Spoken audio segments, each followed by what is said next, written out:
ꯑꯩꯒꯤ ꯃꯤꯡ Thiyam Nandalal ꯀꯧꯋꯦ ꯑꯗꯨꯒ ꯂꯩꯐꯝꯅ ꯕꯔꯥꯝ ꯈꯨꯔꯃꯩ ꯂꯩꯀꯥꯏꯗꯒꯤꯅꯦ ꯑꯩꯒꯤ ꯏꯃꯥꯒꯤ ꯃꯤꯡꯅ ꯆꯥꯎꯕꯤ ꯗꯦꯕꯤ ꯏꯄꯥꯒꯤ ꯃꯤꯡꯅ ꯆꯥꯆꯥꯡꯁꯤꯡ ꯑꯩ ꯏꯆꯤꯟ ꯏꯅꯥꯎ 3ꯅꯦ ꯑꯩ ꯑꯅꯤꯁꯨꯕꯅꯦ ꯑꯗꯣ ꯍꯧꯖꯤꯛ ꯑꯩ ꯀ꯭ꯂꯥꯁ 12 ꯂꯣꯏꯁꯤꯟꯖꯔꯒ ꯑꯇꯜ ꯇꯦꯡꯀꯤꯡ ꯂꯦꯕꯇ ꯑꯩ ꯊꯕꯛ ꯃꯆꯥ ꯈꯛ ꯇꯧꯖꯔꯤ ꯑꯗꯩ ꯑꯩꯁꯦ ꯑꯉꯥꯡ ꯑꯣꯏꯔꯤꯀꯥꯟꯗ ꯁꯤꯗꯒꯤ ꯑꯩꯈꯣꯏꯒꯤ LP ꯁ꯭ꯀꯨꯜꯁꯤꯗ ꯕꯔꯥꯝ ꯈꯨꯔꯃꯩ ꯑꯞꯄꯔ ꯄ꯭ꯔꯥꯏꯃꯥꯔꯤ ꯁ꯭ꯀꯨꯜꯁꯦ ꯁꯤꯗꯩꯗ ꯀ꯭ꯂꯥꯁ 2 ꯇꯝꯃꯦ ꯁꯤ ꯑꯉꯥꯡ ꯑꯣꯏꯔꯤꯀꯥꯟꯁꯤꯗ ꯑꯩꯈꯣꯏꯅ ꯕꯤꯌꯥꯔꯤꯡꯁꯦ ꯁꯤꯗ ꯀꯥꯝꯄꯣꯠꯁꯦ ꯁꯥꯔꯒ ꯂꯩꯔꯛ ꯈꯨꯂꯛꯇ ꯌꯥꯝ ꯊꯧꯔꯛꯑꯦꯕ ꯑꯗꯒꯤ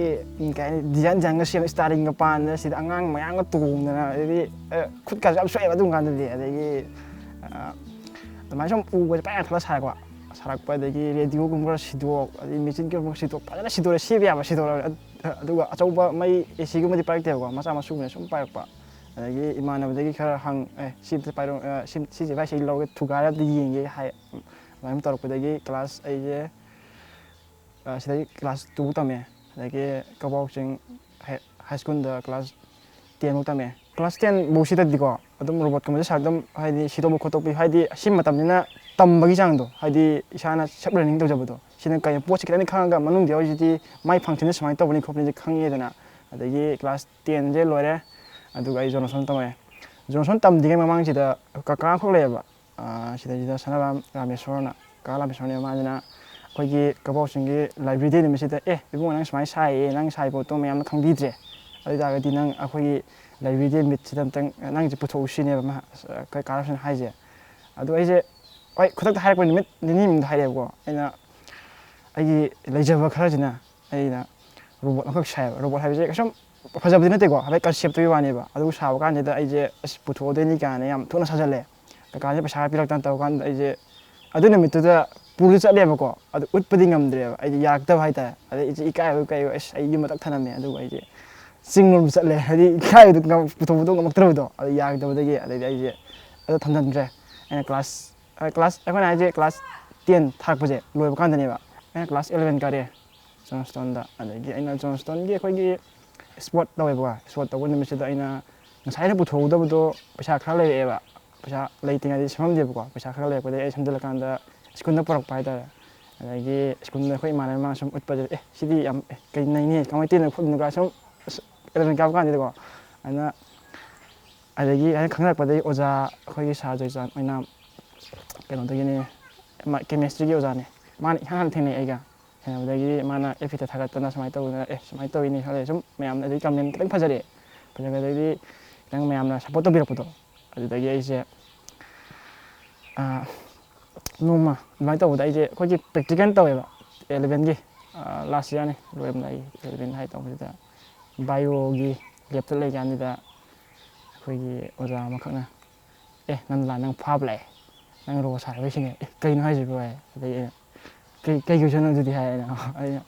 ꯑꯗꯒꯤ ꯁꯥꯔ ꯀꯤꯔꯟ ꯀꯨꯃꯥꯔ ꯗꯥꯏꯔꯦꯛꯇꯔꯁꯦ ꯁꯤꯁꯤꯅ ꯀꯧꯔꯛꯄꯖꯥꯠꯅꯤꯗ ꯑꯩꯗꯤ ꯈꯪꯗꯕ ꯑꯗꯨꯗꯤ ꯆꯠꯇ ꯌꯥꯗꯦ ꯍꯥꯏꯔꯦ ꯑꯩꯗꯤ ꯆꯠꯂꯦ ꯃꯦꯗꯥꯝꯗ ꯍꯥꯏꯔꯝꯃꯦ ꯆꯠꯂꯨꯈꯤꯒꯦ ꯍꯥꯏꯔ ꯀꯥꯟꯗ ꯁꯥꯔꯁꯤꯒ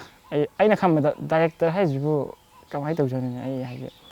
ꯏꯪꯂꯤꯁꯀꯤ ꯌꯥꯝ ꯂꯣꯜꯂꯛꯇꯧ ꯃꯥꯜꯂꯦ ꯑꯩꯗꯤ ꯌꯥꯝ ꯁꯥꯊꯤꯕ ꯑꯩꯗꯤ ꯈꯜꯂꯦ ꯀꯩꯝꯁꯨ ꯈꯨꯝꯃꯣꯏꯗꯧ ꯃꯥꯟꯗꯦ ꯑꯗꯨꯗ ꯃꯣꯏꯁꯦ ꯂꯣꯏꯅ ꯆꯪꯉꯀꯥꯟꯁꯤꯗ ꯑꯍꯥꯟꯕ ꯊꯦꯡꯅ ꯀꯥꯟꯗ ꯑꯗꯨꯗ ꯁꯥꯔꯅ ꯅꯪ ꯀꯃꯥꯏꯅ ꯇꯧꯕ ꯅꯪ ꯀꯩ ꯄꯥꯝꯃꯤꯅꯣ ꯀꯥꯏ ꯍꯪꯉꯛꯑꯦ ꯅꯪ ꯀꯩ ꯑꯣꯏꯕ ꯄꯥꯝꯃꯤꯅꯣꯅꯦ ꯀꯥꯏ ꯑꯩꯅ ꯕꯣꯜꯁꯨ ꯈꯔ ꯁꯥꯟꯅꯩ ꯑꯗꯨꯒ ꯁꯨꯝꯕ ꯈꯔ ꯑꯗꯨꯝ ꯁꯦꯝꯃꯦ ꯍꯥꯏꯕ ꯑꯩꯅ ꯑꯗꯒꯤ ꯅꯪ ꯑꯣꯏꯗꯧꯕ ꯑꯃꯗꯤ ꯐꯖꯅ ꯏꯜꯂꯨ ꯍꯥꯏꯅ ꯍꯥꯏꯔꯛꯑꯦ ꯈꯔ ꯗꯤꯁꯤꯖꯟ ꯂꯧ ꯉꯝꯗꯕꯗꯣ ꯑꯗꯨꯗ ꯁꯥꯔꯁꯤꯅ ꯍꯣꯏ ꯅꯪ ꯗꯤꯁꯤꯖꯟ ꯂꯧ ꯉꯝꯗ꯭ꯔꯤꯐꯥꯎꯗꯤ ꯑꯩ ꯀꯩꯝ ꯍꯥꯏꯈꯤꯔꯣꯏ ꯅꯪ ꯉꯝꯃꯣꯅ ꯐꯅꯌꯥꯝ ꯀꯨꯏꯅ ꯂꯩꯔꯦ ꯑꯩ ꯍꯥꯏꯕ ꯐꯪ ꯉꯝꯗ꯭ꯔꯦ ꯂꯧ ꯉꯝꯗꯕꯗꯣ ꯑꯗꯨꯒꯤ ꯑꯩꯁꯦ ꯁꯥꯔ ꯑꯗꯨ ꯔꯣꯕꯣꯠꯇꯣ ꯑꯩ ꯁꯥꯕ ꯂꯣꯏꯁꯤꯟꯗ꯭ꯔꯤꯕꯅꯤ ꯍꯥꯏꯕꯗꯨꯗ ꯅꯪ ꯂꯨꯄꯥ ꯀꯌꯥ ꯆꯪꯗꯣꯏꯅꯣ ꯄꯩꯁా ꯈꯔ ꯆꯪꯅꯤꯌꯦ ꯍꯥꯏ ꯑꯗꯨꯗ ꯂꯨꯄꯥ 10,000ꯃꯨꯛ ꯆꯪꯅꯤ ꯁꯤꯅꯤ ꯑꯩꯅ ꯍꯥꯏꯖꯦ ꯑꯗꯨꯒ ꯂꯣꯏꯔꯅꯤ ꯍꯥꯏꯕ ꯀꯥꯟꯗꯨꯗ ꯁꯥꯔꯁꯤꯅ ꯈꯨꯗꯛꯇ ꯄꯤꯊꯣꯔꯛꯑꯦ ꯁꯦ ꯂꯨꯄꯥ 10,000ꯁꯦ ꯅꯪ ꯄꯨꯔꯣ ꯑꯗꯨꯒ ꯅꯪ ꯂꯣꯏꯁꯤꯜꯂꯣ ꯑꯗꯨꯒ ꯍꯥꯏꯔꯛꯑꯣ ꯍꯥꯏꯔꯦ ꯍꯜꯂꯛꯑꯀꯥꯟꯗ ꯑꯩꯈꯣꯏꯒꯤ ꯃꯇꯝꯗꯨꯗ ꯑꯩꯈꯣই ꯄ꯭ꯔꯤꯟꯁꯤꯄꯥꯜꯁꯦ ꯃꯦꯗꯥꯝ ꯁꯪꯒꯤꯇꯥ ꯑꯣꯏꯔꯤꯕ ꯁꯪꯒꯤꯇꯥꯁꯤꯅ ꯑꯃꯨꯛꯁꯨ ꯂꯨꯄꯥ 5,000 ꯄꯤꯕꯤꯔꯦ ꯂꯣꯏꯁꯤꯜꯂꯣ ꯑꯗꯨꯒ ꯇꯧꯔꯁꯤꯅ ꯃꯌꯥꯝ ꯎꯠꯊꯣꯛꯑꯦ ꯑꯗꯒꯤꯗꯤ ꯑꯃꯨꯛ ꯑꯇꯩ ꯈꯤꯇꯪ ꯁꯥꯔ ꯀꯩꯀꯩ ꯍꯣꯏ ꯇꯧꯔꯒ ꯑꯩꯈꯣꯏ ꯌꯥꯝ ꯁꯞꯄꯣꯔꯠ ꯇꯧꯕꯁꯦ ꯁꯞꯄꯣꯔꯠꯇꯤ ꯌꯥꯝ ꯇꯧꯕꯤꯕ ꯑꯩꯉꯣꯟꯗ ꯑꯗꯒꯤ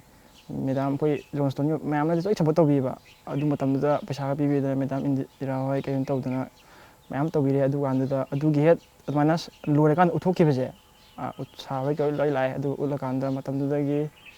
koi science exhibition ang taweba instant Indian science fair se BIT me tawai Kolkata da leba sida ai koi sida so ai fast ajare oja sing gi mating dagi aida sa muindo hoi sa jujan hoi padana hona bi koi guide fan tawbi aduga sida thinungai bhaibu koi ma'am koi gi notice ke be no ma'am pun phang muje moi adum hara hau tawbi aduga sa ba thok jatun nungai oja sing da padana mating pange adagi sidagi si loya kanda international science fair nama yaujai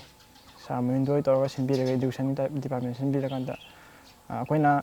Kolkata da chalu bese sidagi akoina selection thang phangja bese si mating na moina tharo hai ka hoi chatpane sida su best fast modern ta jadana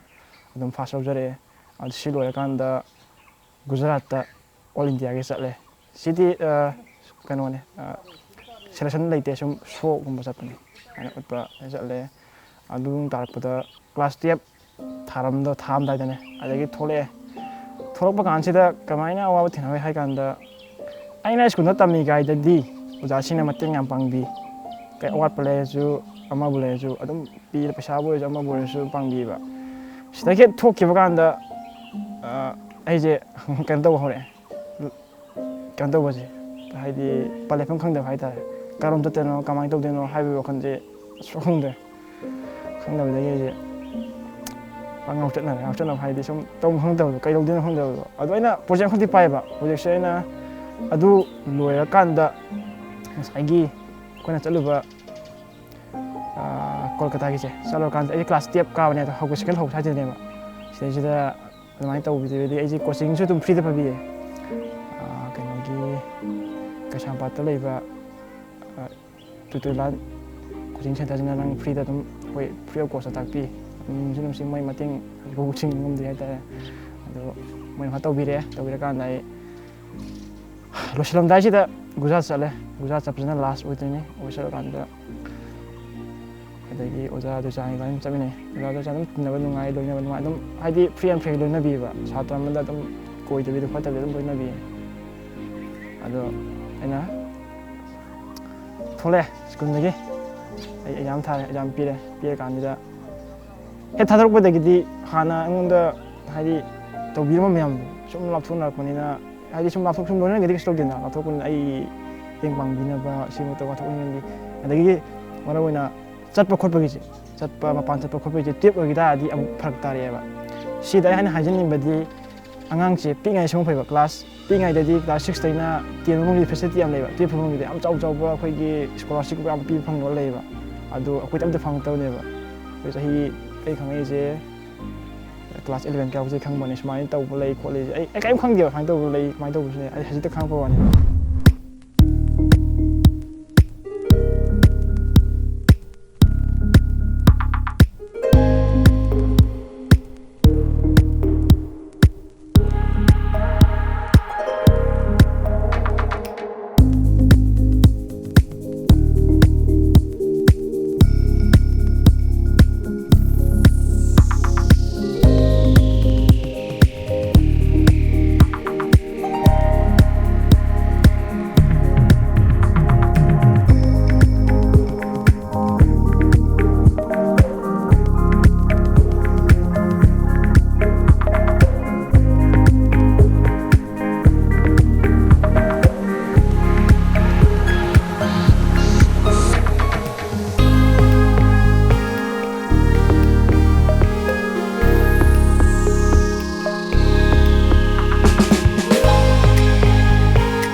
exhibition yaubajina kai kanai ganda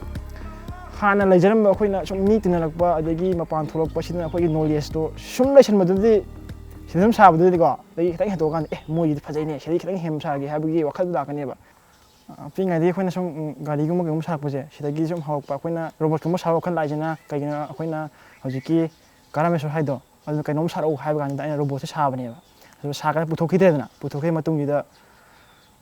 ꯁ꯭ꯀꯨꯜꯗ ꯄꯨꯔꯛ ꯎꯠꯄꯗꯒꯤꯗꯤ ꯑꯁ ꯔꯣꯕꯣꯠꯀꯤ ꯋꯥꯈꯜꯁꯦ ꯂꯩꯗꯤ ꯂꯩꯌꯦꯕ ꯑꯩꯈꯣꯏꯅ film ꯌꯦꯡꯕ ꯀꯥꯟꯗ ꯁꯥꯅꯤꯡꯕꯗꯣ ꯑꯗꯨꯗꯒꯤ ꯑꯩꯈꯣꯏ ꯁꯥꯔ ꯀꯦꯟꯒꯨꯃꯥꯔꯅ ꯄꯩꯁꯥ ꯄꯤꯊꯔꯀꯥꯟꯗ ꯑꯃꯨꯛ ꯐꯖꯅ ꯁꯥꯔꯦꯗꯅ ꯑꯗꯨꯒ ꯑꯃꯨꯛ ꯎꯠꯊꯣꯛꯄ ꯑꯗꯒꯤꯗꯤ ꯎꯠꯊꯣꯛꯄ ꯂꯣꯏꯔꯀꯥꯟꯗ ꯏꯖꯤꯞꯁꯤꯌꯟꯗ ꯄꯨꯊꯣꯛꯄ ꯏꯖꯤꯞꯁꯤꯌꯟꯗꯒꯤ ꯐꯥꯁ ꯇꯥꯗ ꯁꯨꯝ ꯐꯥꯁ ꯇꯥꯗ ꯆꯠꯂꯀꯥꯟꯗ ꯑꯗꯨꯃꯥꯏꯅ ꯂꯥꯛꯄꯅꯤ ꯑꯗꯣ ꯑꯩꯅ ꯍꯥꯏꯖꯅꯤꯡꯕꯗꯤ ꯁꯨꯃꯥꯏꯅ ꯁꯦꯝꯕ ꯁꯥꯕꯁꯦ ꯑꯩꯅ ꯑꯉꯥꯡ ꯑꯣꯏꯔꯤꯉꯩꯗꯒꯤ ꯄꯥꯝꯖꯗ꯭ꯔꯒꯗꯤ ꯁꯨꯡꯆꯠ ꯆꯠꯅꯔꯣꯏꯕ ꯀꯅꯥꯝꯇꯅ ꯅꯝꯗꯅꯁꯨ ꯌꯥꯔꯣꯏ ꯍꯧꯖꯤꯛ ꯑꯩꯅ ꯑꯉꯥꯡꯁꯤꯡꯗ ꯇꯥꯛꯄ ꯑꯃ ꯆꯠꯂꯦꯕ ꯁ꯭ꯀꯨꯜꯗ ꯑꯗꯣ ꯑꯩꯅ ꯅꯝꯗꯅ ꯇꯥꯛꯄꯗ ꯀꯩꯁꯨ ꯌꯥꯗꯦꯕ ꯑꯄꯥꯝꯕꯒꯤ ꯑꯩ ꯍꯥꯏꯕ ꯑꯄꯥꯝꯕꯒꯤ ꯑꯗꯨꯝ ꯇꯥꯛꯄꯤꯔꯣ ꯅꯠꯇ꯭ꯔꯒꯅ ꯄꯥꯝꯗꯕꯒꯤꯅ ꯑꯗꯨꯝ ꯊꯣꯛꯄꯤ ꯀꯩꯁꯨ ꯀꯥꯏꯗꯦ ꯍꯥꯏꯕ ꯑꯩꯅ ꯑꯗꯣ ꯁꯨꯝꯕꯁꯤꯗꯤ ꯅꯝꯗꯅ ꯑꯣꯏꯍꯟꯕ ꯌꯥꯗꯦꯕ ꯃꯁꯥꯒꯤ ꯌꯥꯎꯖꯒꯗꯕꯅꯦꯕ ꯑꯗꯣ ꯍꯧꯖꯤꯛ ꯑꯩꯈꯣꯏꯅ ꯄꯣꯠ ꯑꯃ ꯍꯧꯖꯤꯛ ꯂꯩꯔꯤꯕ ꯇ꯭ꯔꯦꯟꯁꯤꯗ ꯑꯩꯅ ꯁꯥꯅꯤꯡꯉꯦ ꯍꯥꯏꯔꯒꯁꯨ ꯄꯣꯠꯁꯦ ꯁꯥꯅꯕ ꯍꯥꯏꯅ ꯎ ꯑꯃ ꯀꯛꯀꯦ ꯍꯥꯏꯗꯤ ꯍꯣꯔꯥꯏꯔꯀꯥꯟꯗꯤ ꯅꯥꯠꯂꯤꯗ ꯐꯖꯅ ꯁꯥꯕ ꯁꯨꯃꯥꯏꯅ ꯉꯝꯃꯛꯅꯕ ꯑꯩꯈꯣꯏꯅ ꯃꯦꯆꯤꯟ ꯗꯔꯀꯥꯔ ꯂꯩ ꯃꯦꯆꯤꯟꯁꯦ ꯑꯩꯈꯣꯏꯅ ꯁꯥꯕ ꯉꯝꯕ ꯅꯠꯇꯦꯗꯅ ꯑꯗꯨꯅ ꯁꯣꯝꯗ ꯑꯥꯎꯠꯁꯥꯏꯠꯇꯩ ꯂꯩꯔꯒ ꯍꯧꯖꯤꯛ ꯑꯩꯈꯣꯏꯅ ꯁꯥꯔꯤꯁꯤꯗꯤ ꯑꯥꯎꯠꯁꯥꯏꯠꯇꯩ ꯆꯦꯟꯕ ꯉꯥꯛꯇꯅꯦꯕ ꯑꯥꯎꯠꯁꯥꯏꯠ ꯆꯦꯟꯕꯁꯦ ꯌꯦꯡꯉꯨ ꯑꯩꯅ ꯁꯣꯝꯗ ꯋꯥꯅ ꯉꯥꯏꯒꯅꯤ ꯊꯥ ꯑꯃꯅꯤ ꯆꯪꯅ ꯃꯄꯥꯟ ꯆꯩꯅꯥꯗ ꯆꯦꯟꯕ ꯃꯇꯝꯗ ꯊꯥ ꯑꯃ ꯃꯌꯥ ꯆꯪꯗꯣꯏꯅꯤ ꯑꯩ ꯑꯃꯨꯛꯁꯨ ꯃꯥꯡꯈꯤꯗꯣꯏꯅꯤ ꯀꯁꯇꯝꯗ ꯑꯗꯨꯗꯤ ꯑꯩꯅ ꯄ꯭ꯔꯣꯖꯦꯛ ꯇꯧꯔꯤꯗꯣ ꯆꯍꯤ 3-4 ꯆꯪꯗꯣꯏꯅꯦꯕ ꯑꯗꯨꯃꯥꯏꯅ ꯑꯩꯅ ꯀ꯭ꯂꯥꯁ 12 ꯊꯥꯔꯝꯗꯥꯏ ꯁ꯭ꯋꯥꯏꯗ ꯂꯣꯏꯁꯤꯜꯂꯀꯥꯟꯗ ꯑꯩꯅ ꯀꯩꯅꯣꯝꯇꯪ ꯇ꯭ꯔꯥꯏ ꯇꯧꯒꯦꯅ ꯕꯣꯝ ꯑꯦꯛꯁꯄ꯭ꯂꯣꯁꯟꯒꯤ ꯇꯧꯒꯦꯅ ꯑꯗꯨ ꯃꯇꯝꯗꯨꯗ ꯑꯩꯁꯦ ꯀꯣꯜꯀꯇꯥ ꯆꯠꯄꯗꯣ ꯑꯗꯨꯗ ꯁ꯭ꯇꯦꯠꯀꯤꯁꯨ ꯑꯗꯨꯝ ꯄꯩꯁꯥ ꯂꯨꯄꯥ 5,000ꯒꯨꯝꯕ ꯑꯗꯨꯝ ꯄꯤꯔꯛꯑꯦ ꯐꯥꯔꯁ ꯇꯥꯕꯒꯤ ꯑꯗꯒꯤ ꯀꯣꯜꯀꯇꯥꯒꯤꯁꯤꯅ ꯁ꯭ꯇꯥꯔꯠ ꯄꯦ ꯑꯣꯏꯅ ꯄꯤꯕꯅꯦ ꯂꯨꯄꯥ 29,000ꯃꯨꯛ ꯑꯗꯒꯤ ꯑꯗꯨ ꯆꯠꯇ꯭ꯔꯤꯉꯩ ꯀꯥꯟꯁꯤꯗ ꯑꯩꯈꯣꯏꯒꯤ ꯍꯥꯟꯅꯒꯤ ꯏꯆꯝꯒꯤ ꯄ꯭ꯔꯁꯤꯗꯦꯟ ꯁꯥ ꯔꯥꯖꯦꯟꯗ꯭ꯔꯣ ꯁꯤꯅ ꯅꯪ ꯁꯨꯃꯥꯏꯅ ꯇꯧꯋꯦ ꯈꯣꯠꯂꯦ ꯍꯥꯏ ꯀꯥꯟꯗ ꯁ꯭ꯀꯨꯜꯗ ꯂꯥꯛꯑꯀꯥꯟꯁꯤꯗ ꯑꯗꯨꯗ ꯑꯃꯨꯛꯇ ꯎꯠꯁꯤꯅꯦ ꯍꯥꯏ ꯀꯥꯟꯗ ꯎꯠꯂꯦ ꯃꯌꯥꯝ ꯀꯧꯗꯅ ꯈꯣꯠꯇꯅ ꯎꯠꯂꯦ ꯑꯃꯨꯛꯀ ꯑꯗꯨꯗ ꯃꯥꯅ ꯁꯥꯁꯤꯅ ꯂꯨꯄꯥ 50,000 ꯄꯥꯡꯉꯝꯃꯦ ꯁꯤ ꯅꯪ ꯁꯤꯖꯤꯟꯅꯔꯣ ꯈꯣꯠꯂꯣꯅ ꯑꯗꯒꯤ ꯃꯌꯥꯝꯕꯨꯗꯤ ꯌꯥꯝ ꯂꯥꯛꯑꯦ ꯑꯥꯎꯠꯁꯥꯏꯠꯇꯁꯨ ꯀꯩꯁꯨ ꯂꯥꯛꯄ ꯀꯥꯟꯁꯤꯗ ꯑꯩꯅ ꯈꯤꯇꯪ ꯁꯥꯏꯗꯒꯤ ꯍꯧꯔꯛꯄꯅꯤꯅ ꯏꯪꯂꯤꯁꯀꯨꯝꯕ ꯉꯥꯡꯕꯗꯣ ꯈꯤꯇꯪ ꯑꯩꯉꯣꯟꯗ ꯀꯩꯅꯣ ꯑꯣꯏꯕꯅꯤ나 ꯉꯝꯗꯕ ꯃꯤꯗꯤ ꯀꯧꯔꯛꯄ ꯅꯪ ꯂꯥꯎꯅꯦ ꯅꯪ ꯆꯥꯎꯊꯣꯛꯏꯗꯤ ꯀꯩꯅꯣ ꯍꯥꯏꯕ ꯑꯩꯉꯣꯟꯗ ꯌꯥꯗꯕ ꯂꯩꯕ ꯑꯩꯅ ꯉꯥꯡꯕ ꯈꯣꯠꯄ ꯍꯩꯇꯕꯅꯤꯅ ꯍꯌꯦꯡ ꯑꯩꯅ ꯆꯣꯞꯀꯗꯧꯕꯗꯣ ꯑꯗꯨꯁꯨ ꯈꯟꯗ ꯌꯥꯗꯕ ꯑꯗꯒꯤ ꯃꯤꯇꯤꯡꯗꯒ ꯆꯠꯂꯒꯁꯨ ꯋꯥ ꯉꯥꯡꯕꯗ ꯈꯤꯇꯪ ꯅꯨꯡꯉꯥꯏꯔꯛꯇꯕ ꯌꯥꯎꯋꯦꯕ ꯃꯤꯇꯤꯡ ꯌꯥꯝ ꯀꯧꯔꯛꯑꯦ ꯑꯩꯈꯣꯏꯒꯤ ꯑꯉꯥꯡ ꯐꯪꯁꯟꯒꯨꯝꯕ ꯀꯩꯒꯨꯝꯕ ꯉꯥꯡꯂꯣ ꯑꯗꯨ ꯑꯗꯒꯤ ꯑꯩꯁꯦ ꯑꯗꯨꯅ ꯃꯔꯝ ꯑꯣꯏꯔꯁꯨ ꯑꯩ ꯍꯟꯊꯔꯛꯄꯅꯦꯅ ꯈꯜꯂꯦꯕ ꯑꯩꯅ ꯆꯠꯍꯧꯗꯕꯗꯣ ꯃꯤꯅꯗꯤ ꯃꯥꯁꯦ ꯁꯨꯃꯥꯏꯅ ꯇꯧꯏ ꯈꯣꯠꯂꯤꯅꯦ ꯍꯥꯏꯕꯒꯤ ꯑꯃ ꯂꯩꯈ꯭ꯔꯦꯕ ꯑꯗꯨꯅ ꯃꯤꯅ ꯁꯨꯝ ꯈꯜꯂꯛꯄ ꯑꯗꯒꯤ ꯁꯨꯝ ꯑꯩꯁꯦ ꯇꯝ ꯁꯨꯝ ꯂꯨꯞꯊꯕ ꯍꯧꯔꯛꯑꯦ ꯁꯨꯝ ꯉꯥꯡꯕꯨꯗꯤ ꯉꯥꯡꯉꯤ ꯉꯥꯡꯕ ꯀꯥꯟꯗ ꯈꯤꯇꯪ ꯍꯩꯇꯕꯗꯣ ꯑꯗꯨ ꯂꯥꯛꯄꯗꯒꯤꯗꯤ ꯃꯔꯨꯑꯣꯏꯅ ꯑꯩ ꯈꯪꯉꯝꯗꯦ ꯑꯍꯥꯟꯕꯗ ꯗꯤꯁꯤꯄ꯭ꯂꯤꯟ ꯍꯥꯏꯕꯁꯦ ꯌꯥꯎꯗ꯭ꯔꯗꯤ ꯁꯨꯡꯌꯥ ꯌꯥꯗꯦꯕ ꯑꯩ ꯍꯣꯏ ꯈꯤꯇꯪ ꯑꯩꯉꯣꯟꯗ ꯈꯤꯇꯪ ꯗꯤꯁꯤꯄ꯭ꯂꯤꯟ ꯌꯥꯎꯗꯕ ꯍꯥꯏꯒꯗ꯭ꯔꯥ ꯈꯤꯇꯪ ꯇꯧꯕ ꯑꯃ ꯎꯠꯈ꯭ꯔꯦꯕ ꯑꯩꯅ ꯀꯔꯤꯝ ꯈꯟꯗꯅ ꯑꯗꯒꯤ ꯁꯨꯝ ꯃꯌꯥꯝꯁꯤꯅ ꯃꯥꯁꯦ ꯁꯨꯃꯥꯏꯅ ꯇꯧꯔꯤ ꯈꯣꯠꯄꯅꯤ ꯍꯥꯏꯔꯗꯤ ꯑꯩꯁꯦ खितंग मराई चथरक हाइदरा सुंबजे आइना तौहनिंगदे थोलनिंगप कांदे आइंगोंदे थोखरे हौजिक नक्सु थोइबने आइना हजिक रुपा अदुमाइना पैसा पिरकप मयामदुना पोसे वाना याम थिना वाना हादि पोट अरुम पोसे कनो तायेंदा पुरगा लेंदोनि पोट अजुम बु साइकल से जागा थोगा नमोने पुदैनि अदगी कक्तैनि लेंदैनि खोतैनि मयाम तौइनेबा पैसा दुसु मिगोने खरा पुसन अमा खरा पुसन रुपा 50,000 रुपा लामे चंगिने हंतक साय सा चम कांदे होय आई कसुम Moina हाइबदी direct नंगिदो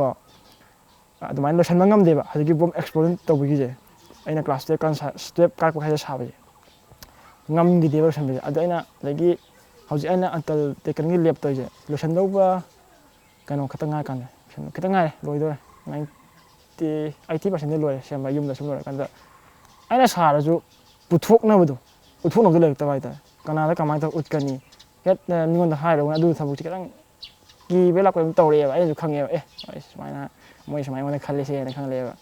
ani es kanam hairo da na je amu kano tawrobane ba ai thaminga पैसा याम चंगिबा पुथोक्ति याद्रब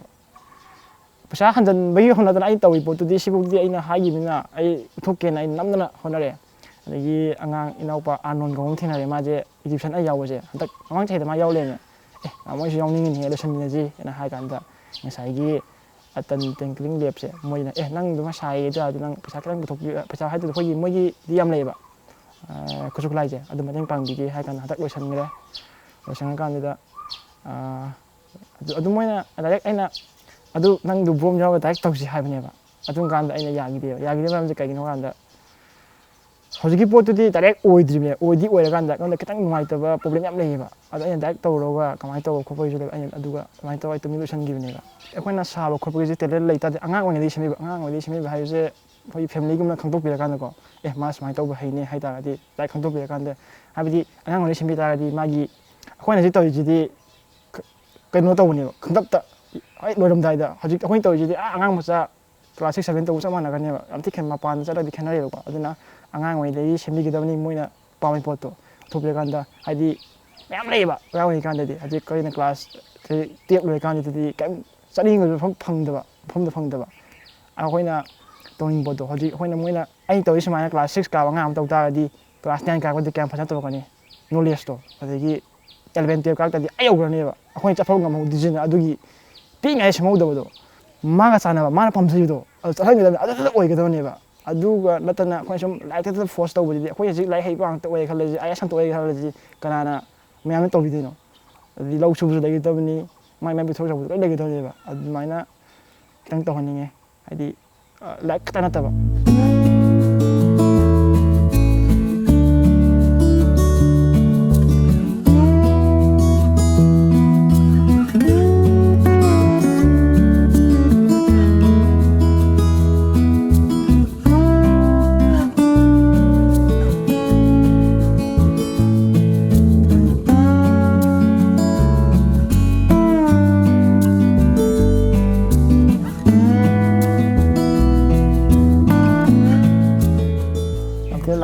ꯑꯩꯅ ꯇꯧꯒꯦ ꯍꯥꯏꯗꯨ ꯅꯠꯇꯕ ꯇꯧꯈꯤꯗꯕ ꯍꯥꯏꯇꯥꯔꯦ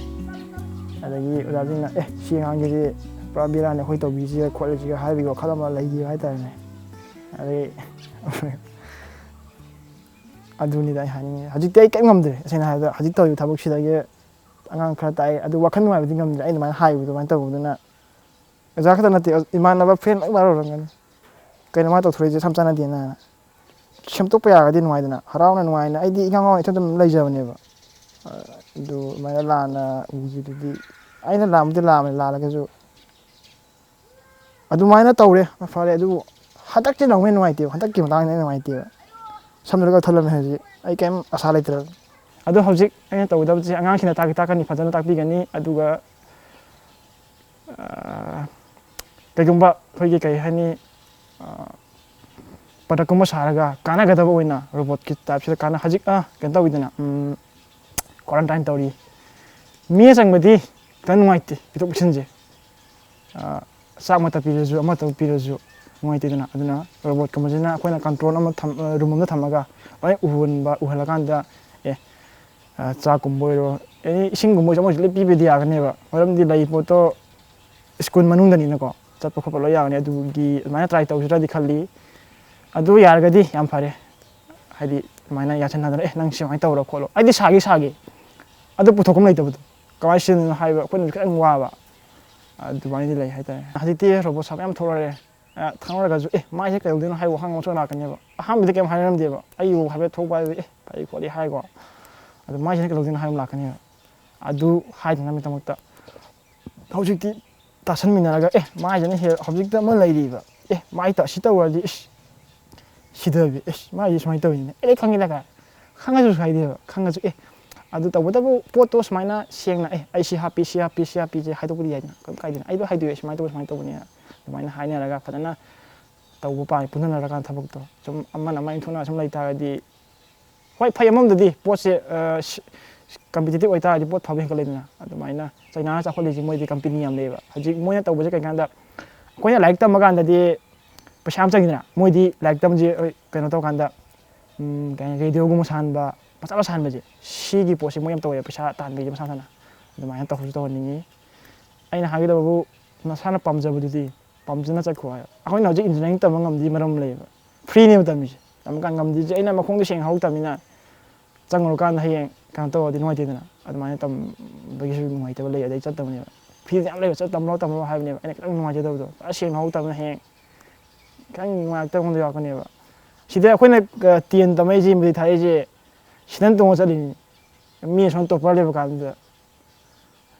ꯑꯗꯨ ꯌꯥꯝ ꯊꯤ ꯈꯦꯠꯅꯕꯅꯤꯅ ꯑꯩ ꯈꯤꯇꯪ